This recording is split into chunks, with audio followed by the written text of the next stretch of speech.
Hi, in the blink of an eye, here we are, back again, this time falling on Monday, obviously, but a very important Monday, as it is the 8th anniversary, if you will, for lack of a better term, of the March 2nd, 2012 tornadoes. Of course, we'll speak briefly about that, speak to a couple of folks, talk about some changes and how we're continuing to see progress, and while we will never forget, see a less of a reminder, at least physically and geographically, of what forever changed our lives.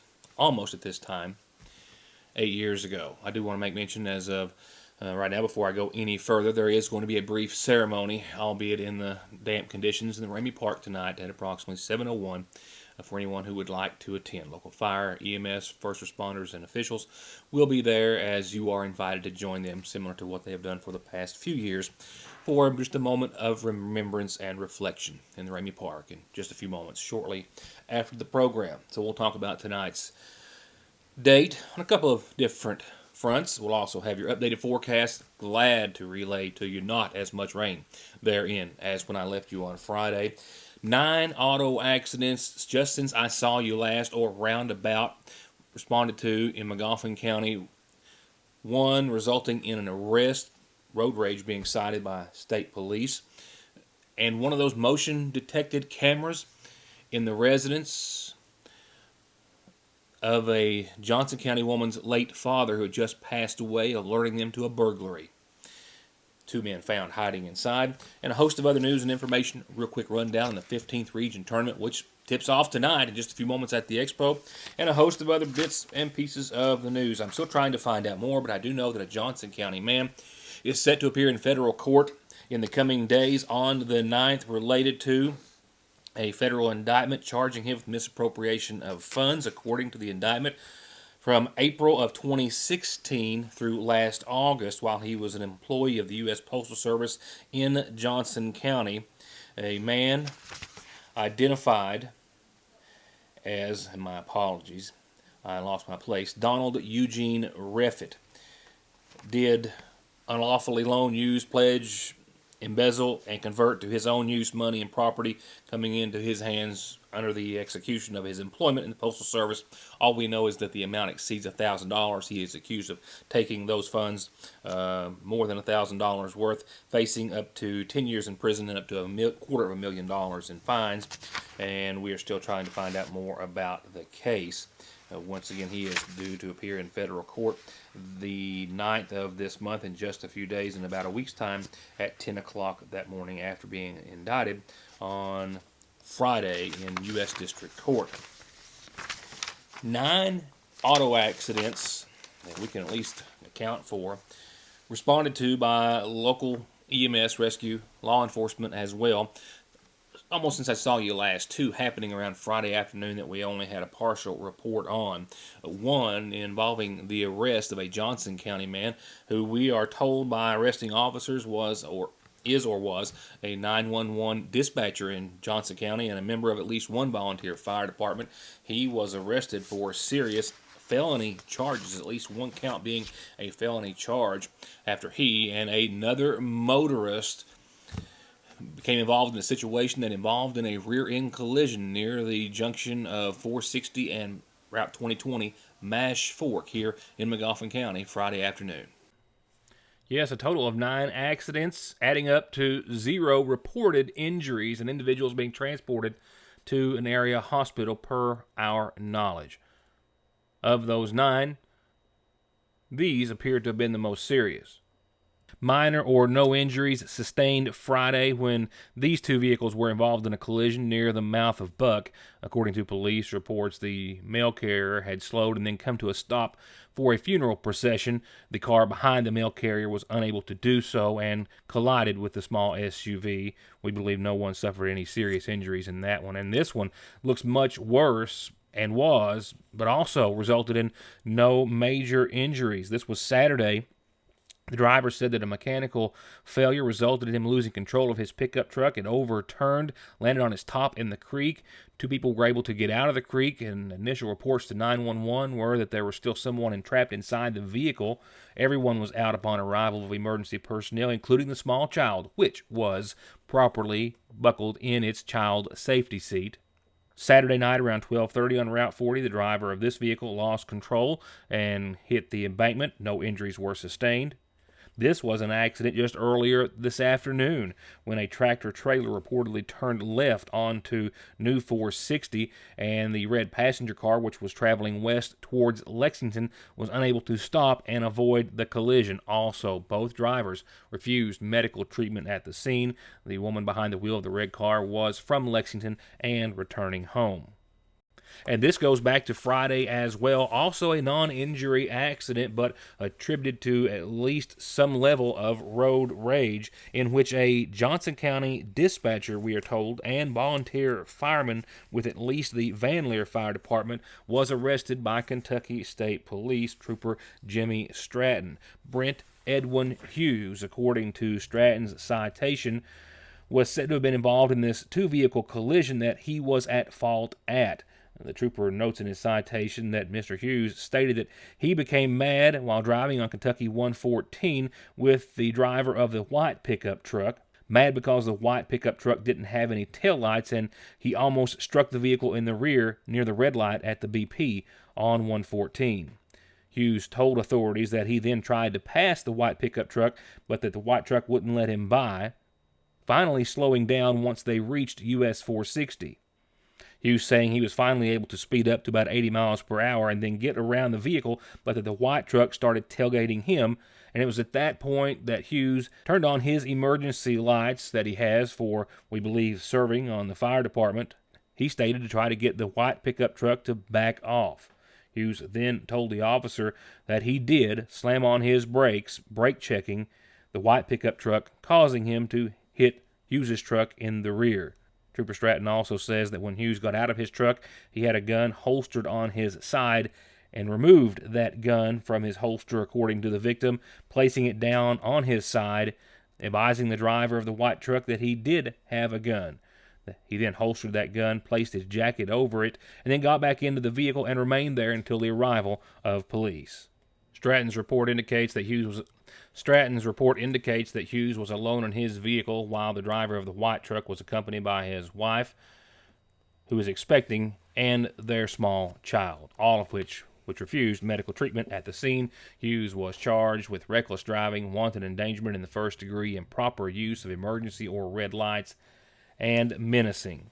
He was lodged and then later bonded out of the Big Sandy Regional Detention Center. We are uncertain as to his status currently as a 911 dispatcher and fire department member at this time. We are still looking into that and possibly will have an update at a later time. Two other arrest-making headlines tonight, also of Johnson County men. A Johnson County couple, the wife of which recently lost her father, passed away just days ago on the 23rd. 6 days later, to 7, two men were found hiding in his residence, that being the late father's residence. After a small motion detection camera alerted the couple to someone being inside, they saw at least one man, and they, along with authorities, ultimately found two inside the home. Trooper Ryan Hill with Post 9 says that the Johnson County Sheriff's Department got a complaint of a burglary in progress around midnight Sunday night. A Steve and Pam Trimble said that they had a motion camera that was activated at the residence of Pam's father, who had just passed away a few days ago.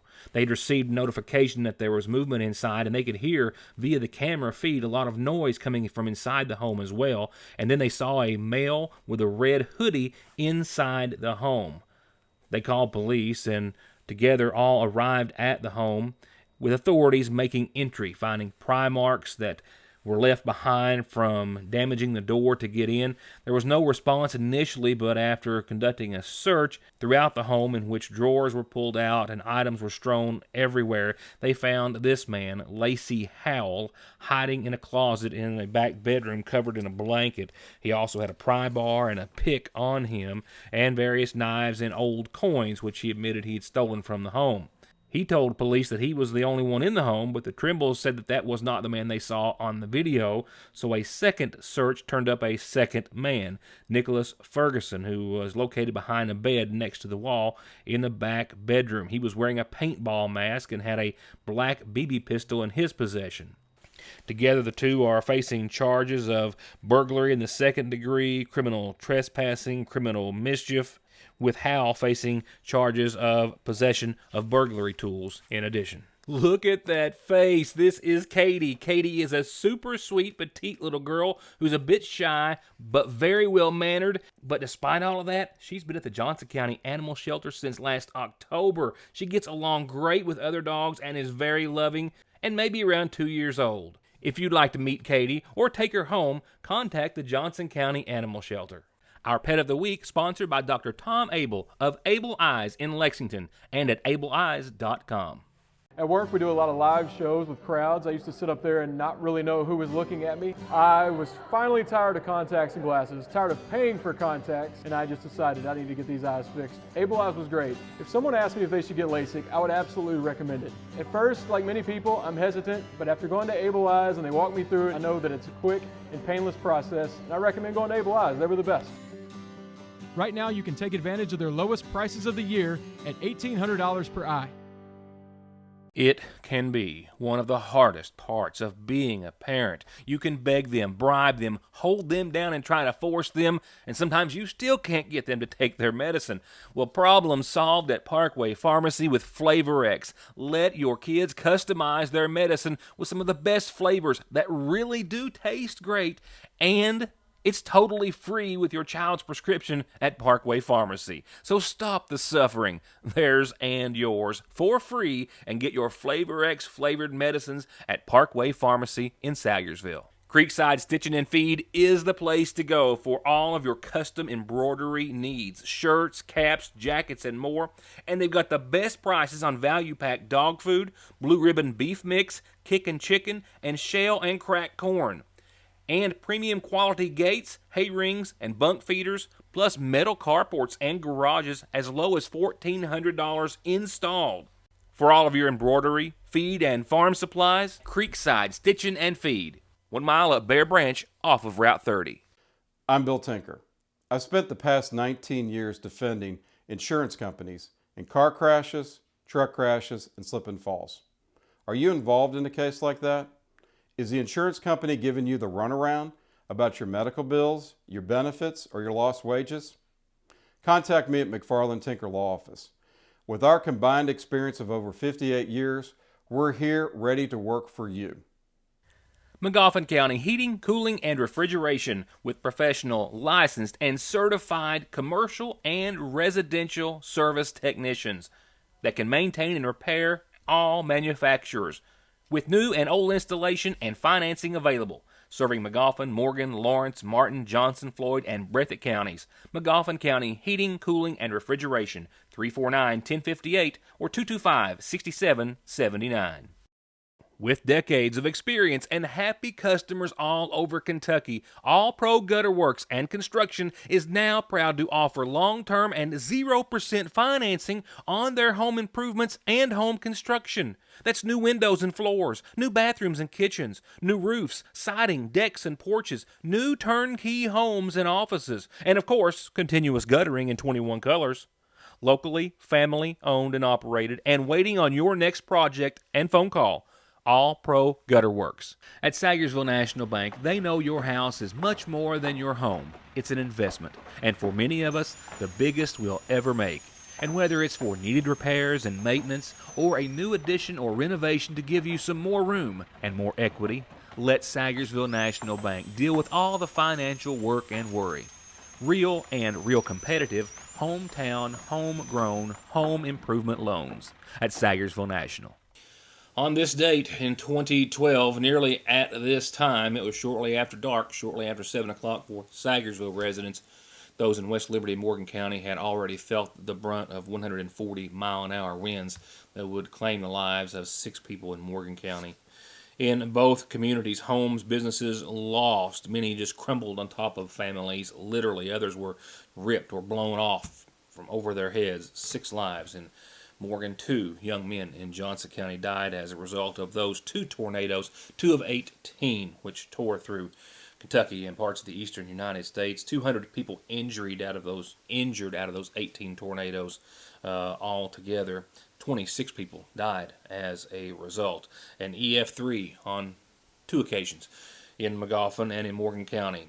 One hitting 140-mile-per-hour winds and 86 miles of destruction. The other one that came through Sagersville, 160-mile-an-hour winds and some 48 miles of destruction left behind. They say that time heals all wounds. Mostly true, I suppose, but nothing and not even time can ever bring back those 8 lives here locally in Morgan and Johnson counties who died on this day back in 2012. Or, of course, fix the broken hearts of their families. But today, as we will do every year, either publicly, privately, on this show, or in our homes, stop and pause and remember. But in 8 years now, time has certainly changed, even at first glance, erased many of the scars, at least to our landscape. There are many homes and buildings and businesses that were not replaced or rebuilt. And in the winter, you can still very well see the trees that were broken like toothpicks, and you can still find pieces of metal wrapped around branches of those that weren't. But for the most part, West Liberty and Sagersville show little evidence to those who might not know what we went through on that night, that it actually happened here in the hills, where we all said it couldn't happen. It's very different. I mean, you look at it, you never know a F3 tornado come through here a year ago or 8 years ago or 20 years ago. I mean, this place has really took off a new look, and now with this 4-lane, it's just completely different. You know, as far as looking at here and thinking there's a tornado hit and destroyed so many businesses and residents in the city of Sayersville and Magoffin County, it's almost like it's just a dream that happened. Indeed, as the mayor said, a very, very, very bad dream. You know, over the years, we've shared a lot of stories that viewers have shared with us. One former neighbor of mine who was traveling today, but did via this phone call, a portion of it at least, recalled how she and her family went from being just at home one evening to homeless in seconds, and what would follow. Becky Puckett says that it's something that she will never ever forget, and it's something that she says has made us all stronger as a community and much more prepared as one as well. How quick our lives changed within just a matter of minutes. It went from just a normal day, one day, to it was just a catastrophe within just minutes. It just hit us all at once. I mean, we didn't know what to expect. I mean, it was just like you could hear the wind, and then it was just on top of us. We didn't have time to do anything, and we just turned and ran inside into an interior door into a bedroom. And after that, we had power for just a few minutes, and then the rain was just pouring down, just like nothing we ever seen before. Then our power was gone, and we were just trapped in complete darkness with power lines and trees and everything down. We couldn't move without climbing over a tree. We didn't know if our neighbors were okay. It was a really, really tough situation.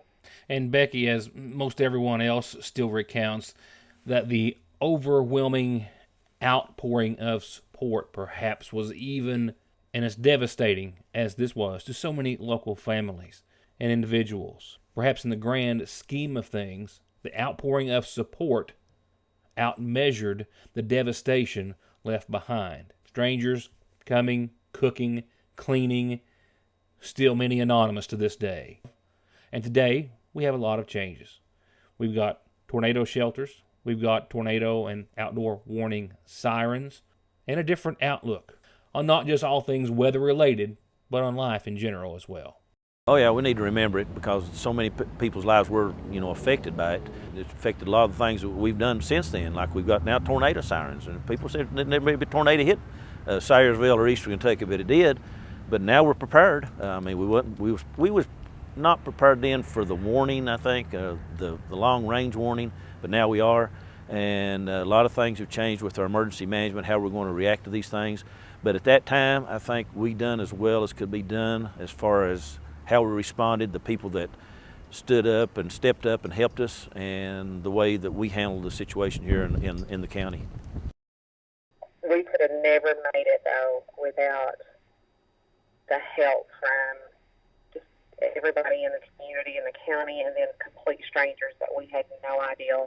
To this day, there's just anonymous people that, even all the way up until like Easter time, there was a church from far off that came with Easter baskets just to make sure that our kids had or normal, tried to have. Life didn't stop. It kept going. Just a few days later, my son still had baseball practice. He didn't have a glove. He didn't have anything to go to practice with.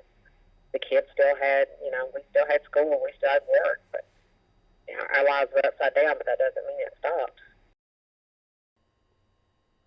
And of course, that day, which will certainly never be forgotten, will always live in our memory and our history books as something that we simply thought could never happen, happened, as irony would have it, as we quickly realized in 2012, and remind you tonight, happening on the birthday of the city of Sayersville, chartered on March the 2nd of 1867, 153 years ago today.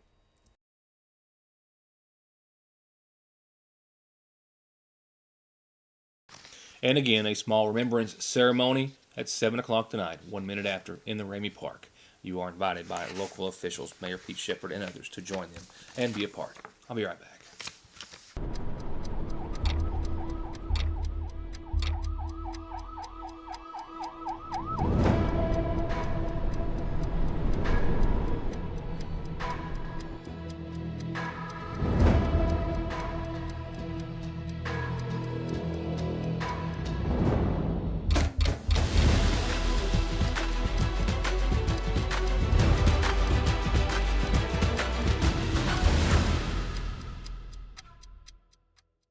If your spring projects include gravel, rock, sand, or drainage pipe, your dollar will go farther at Tomahawk Feed and Farm Supply here in Sayersville. It's always in stock and ready for pickup and delivery. And now there's 2 locations for all of your feed and farm needs. Tomahawk has the region's largest inventory and lowest prices on all pet and livestock feed, gates, fencing, and everything your farm needs. In Sayersville off 114 at Red Light number 3, and in West Liberty on Liberty Road behind the Ford store. Tomahawk Feed and Farm Supply. Has spring ever arrived at the seasonal shop? If you're tired of those gray, rainy days, you need to come in because the shop is filled wall to wall with spring arrivals. The new Charlie Page spring line is filled with beautiful colors, prints, and styles for everyone. They've got accessories for every occasion, new jewelry, bags, and shoes. And spring is the perfect time for some redecorating or adding a few new accessories to your home. And their home decor is some of the most beautiful they've ever had. Farmhouse, traditional, equestrian, rustic, they have it all. So come into the shop and let them help you add to your home. And remember, they also offer wedding and baby registry and free local delivery at the seasonal shop in downtown Sayersville. Need an oil change? Are your brakes shot? Are you ready to turn the wick up on your diesel or lift up and accessorize your 4x4? Or get that dent fixed once and for all? Then call the professionals at Black Smoke Performance for all of your maintenance needs and auto body repair, from insurance collisions to full restoration projects. Black Smoke Performance on May Drive in Dixie of Sayersville, 3498785. Are you tired of the same old cell phone? Want a brand new phone but really don't want to pay hundreds of dollars up front for it? Then Appalachian Wireless has the deal for you. Get the phone you actually want instead of settling for a cheaper phone with the Appalachian Advantage plan. Instead of paying $400 or more for the best phone, simply pay the taxes up front, then a few bucks more on your monthly bill. Stop by your local Appalachian Wireless store or dealer today for more information. It's the better, simpler way to pay, and it's called the Appalachian Advantage. Better service, bigger savings. That's today's Appalachian Wireless. Don't drive or let your family drive in this or this before doing this. Stopping at Conley Tire in Staffordsville for brakes, oil, alignment, and of course, tires. Thousands of tires in stock every day to fit anything, with 6 months no interest financing and over 33 years of quality service with a smile. Conley Tire in Staffordsville. Well, the Martin County boys, Martin County taking both titles, girls and boys. The boys did it over Paintsville on a Friday night, so we have our 15th region pairings. Just going to kind of briefly run through it. Girls action tips off at the Expo tonight in just a few seconds if you're catching the early show. Martin County girls and Floyd Central at 6:30 tonight. Shelby Valley and Pike Central girls tonight at 8:15 in Game 2. Tomorrow night in Game 1, you've got Johnson Central and the Lady Eagles in Belfry at 6:30. Then Lawrence County and Pikeville ladies at 8:15. Boys action starts Wednesday of this week. Pikeville and Belfry boys in Game 1 at 6:30. Martin County and Prestonsburg in Game 2 at 8:15. Then on Thursday, the boys from Lawrence and Paintsville in Game 1 at 6:30. Phelps and Shelby Valley boys at 8:15 for first round boys action on Thursday night, wrapping up first round action at the Expo this week. Of course, we'll be following those a bit along. Some games, some not. I'm going to try to make it to the Expo as much as time will allow this week. Right now, let you allow me, however that works. I want to now go to tonight's McGoffin Farm Bureau community calendar, and it starts off with a special birthday wish this Monday. Tonight's birthday wish is to Leanne Mead, and Leanne probably knows this comes with a lot of love from Bill and Holly, Kate and Will and Marvin and Sherry and Margie. Happy birthday wishes going out to Leanne Mead. Happy, happy, happy birthday to you. Going on to calendar announcements, a reminder that this Wednesday is, of course, an important day over at the Water into Wine Food Pantry at the Lakefront Church of God on Route 30. That's right, it is their regular food pantry day, 9 until noon this Wednesday. Their commodity day for the month is always the third Thursday of the month, starting at 12:30 until all the commodity boxes are gone. That will fall on this Thursday the 19th, not this coming Thursday, but Thursday the 19th day of this month. Call 244-4818 if you have any questions for them over at the Water into Wine Food Pantry. The Chronic Disease Workshop is taking place this Wednesday at 10 o'clock at the Lloyd M. Hall Community Center. This is free and is designed to help you take back your life from chronic disease, such as diabetes, COPD, heart disease, high blood pressure, arthritis, and more. And then next Wednesday is the free health fair, also at the Lloyd M. Hall Community Center, hosted by our senior citizens, but this is free and open to the public of all ages. A lot of free health services, a lot of healthcare providers will be there, and they hope that you will be as well. If you want to be on our community calendar for your church group, nonprofit organization, or for a birthday or anniversary, it's as simple as telling me so I can tell everyone else about it. From there, we'll turn to funeral services, sponsored nightly by the McGoffin County Funeral Home, who tells us that services were held over the course of the weekend yesterday for Pearlie Howard Elam, 88, of Sagersville, who passed away in the 26th, preceded in death by her husband, Jimmy Elam. She survived by sons Roy Howard, Gary Suma, and James Hubert Suma, and daughter Fanny Isaac. Services once again held yesterday here in McGoffin County for 88-year-old Pearlie Howard Elam. 70-year-old Charles R. Kinser of Richmond passed away last week, survived by his wife, Linda Williams Kinser, and daughter, Jeannie K. Kinser. Services for Mr. Kinser are going to be held here in Sagersville this week on Wednesday, beginning at 2 o'clock at the McGoffin County Funeral Home. Visitation will begin tomorrow after 4 o'clock for the family and 5 for friends. And one last announcement that comes in loving memory of their father and loved one, Jack May, gone 5 years, being greatly missed and remembered. Weather-wise, some good news. We're still looking at rain, and it could be heavy at times, and just not for everyone. And it's going to fire back up quite possibly and likely later on during the overnight. A bit of a break right now. But again, the bottom line is that we should not, and we do not expect to see several inches of rain moving on over the next day or so, maybe adding up to an inch in the near term, a bit of a break, and then some more weather to return thereafter. Some wet, some days, however, filled with a little sunshine. Radar shows a lot of the eastern portion of the United States still seeing some shower rain activity. A few thunderstorms, not so much for us, but to the north. And moving on to the east, we have lingering showers in your forecast tonight. Another round possibly ramping up in the near term. But the bottom line is that rainfall estimates still bouncing around a bit, are not showing anything like what they were leaning towards late last week when we were talking about the possibility of 2, 3, 4, 5, 6 inches of rain for parts of eastern Kentucky and the viewing area. But we've got some showers to continue right now, unless you get under a real heavy downpour, which may develop. Most everyone not seeing probably another half of an inch or so. Absolutely no complaints. I mean, it's not a beautiful forecast, but it's also not several inches of rain. We're talking about, unless now there could be some swings here if you get under one of those thunderstorms that could develop, but for the most part and for most everyone in the viewing area, we're talking about tonight, rain and thunderstorms, possibly later on another round, maybe after 1 a.m., southwesterly winds 8 to 16 mile per hour gusts, rainfall amounts, a generalized rainfall amount between a tenth and a quarter of an inch, except under any thunderstorms that could develop. Rain and possibly thunderstorms tomorrow before noon. Winds out of the west, 7 to 13 to maybe 22 mile per hour gusts.